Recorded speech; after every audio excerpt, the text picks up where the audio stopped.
The Natural Way by Paige Hensey. At one point, the main way to have a child was all natural. There was no other choice.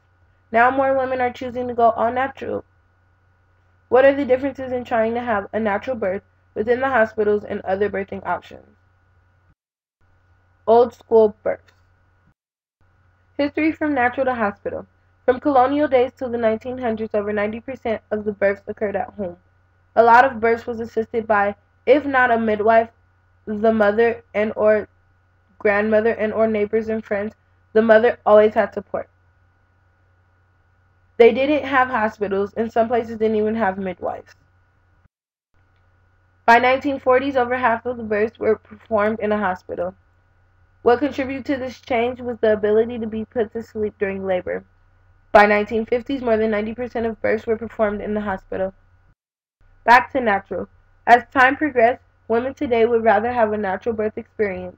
The 60s was the start of mothers to choose not to have drug intervention during labor.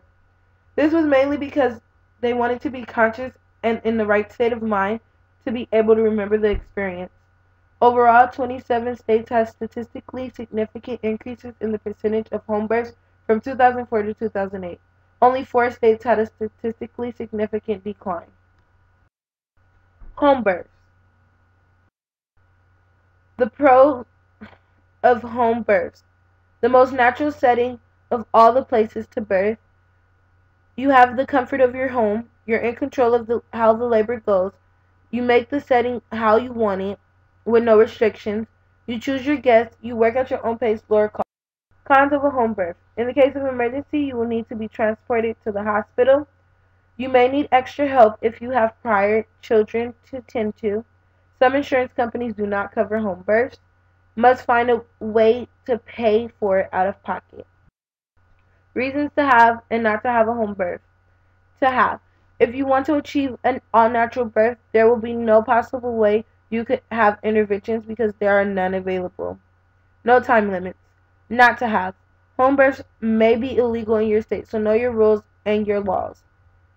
If you are unsure or fearful at home, this could ruin the whole experience and process. If you have a high-risk pregnancy, you will not be able to have a home birth. Birthing centers. Pros of a birthing center. Home-like. Most have nice rooms, close to a home feeling. Some have medical interventions available if needed. Most are close to a hospital in case of emergency. Less expensive than a hospital birth. Go home the same day as birth. Cons of a birthing center. Must travel to the birthing center after labor begins. If not accredited, your insurance may not cover it. Going home the same day may be a problem for some people. Reasons to and not to go to a birthing center. To go. If you are fearful or not comfortable with an at-home birth, you want a natural birth in a home-like setting, feel more comfortable with knowing you have a licensed staff at call. Not completely sure if you want an all-natural experience. Some have medical interventions on call if needed. Easily transferred in case of an emergency. Not to go. You have a high-risk pregnancy. If you want aftercare longer than a day, your insurance won't cover the birth and it might be expensive. Hospital births. Pros of a hospital birth. Any and all medical interventions needed in case of emergency. Can stay overnight and rest. NICUs are available if there is a problem with the baby. Insurance typically always cover hospital births. Cons of a hospital birth. You must travel to a hospital after your labor is started.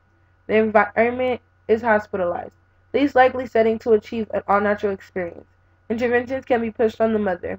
May need unnecessary screenings or exams for mother or child. The food is usually bad. Reasons to and not to go to a hospital. To go. You have a high-risk pregnancy.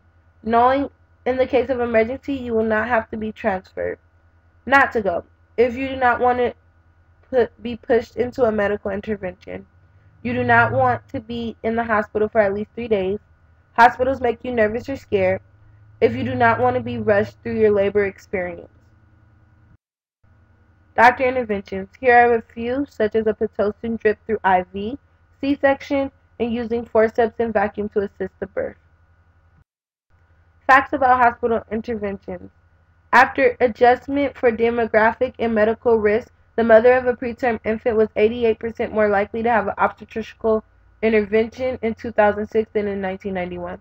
Using new birth certificate data from 19 states, we estimated that 42% of singleton preterm infants were delivered via induction or cesarean birth without spontaneous onset of labor.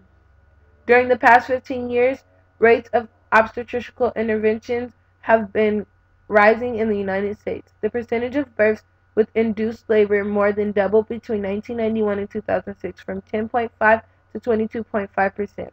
After a decline in the early 1990s, the cesarean delivery rate increased by 50% from 20.7% in 96 to an all-time high of 31.1% in 06.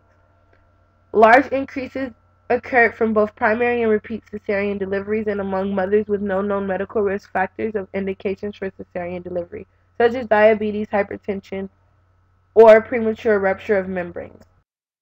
Can you achieve a natural birth in a hospital? With all this talk about natural births, the answer to this question is yes. It takes way more effort and dedication than should be necessary. This is mainly because doctors try to intervene as much as possible, it seems. Here are some tips for a natural birth in a hospital. Do your own research about the hospital and your doctor. Take a good birthing class, not just the one given to you through the hospital. Make it a family affair. Have an extra support person besides your partner. Talk to other mothers about the experiences, the good and the bad. Write a birthing plan, be specific, and share it with your doctor. Once in labor, stay home as long as possible.